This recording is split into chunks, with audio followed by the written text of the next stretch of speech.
સુરત સ્થિત ઉમિયાધામ ખાતે નવરાત્રી નિમિત્તે શાસ્ત્રીય પદ્ધતિ અને ઐતિહાસિક પરંપરાને અનુરૂપ ભવ્ય ગરબાનું આયોજન કરવામાં આવ્યું છે। અહીં વિશેષતા એ છે કે ગરબાનું આયોજન અત્યંત વૈવિધ્યસભર અને શિષ્ટ પ્રાચીન પદ્ધતિથી થાય છે, જ્યાં સંગીતમાં માત્ર માતાજીના ગરબાનું જ સ્થાન હોય છે, અન્ય કોઈ ડીજે કે ફિલ્મી ગીતો વગાડવામાં આવતા નથી।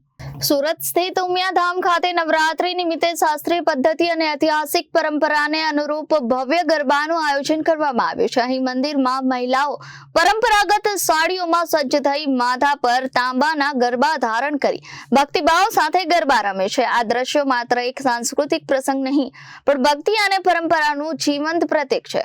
અહીં ખાસ વાત એ છે કે પુરુષો અને મહિલાઓ માટે અલગ અલગ ગરબાનું આયોજન થાય છે, જેથી ભક્તિમાં સંપૂર્ણ તલ્લીનતા રહે।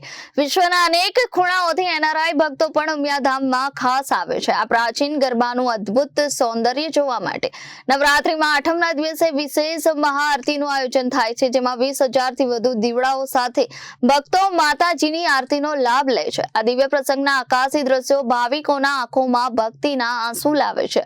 ઉમિયાધામનું આ અનુષ્ઠાન માત્ર ધાર્મિક નહીં, પરંતુ ગુજરાતની લોક સંસ્કૃતિ અને પરંપરાનું પણ ગૌરવપૂર્ણ અવતાર છે, જ્યાં નાટ્ય, સંગીત અને ભક્તિનો અનોખો સમન્વય જોવા મળે છે।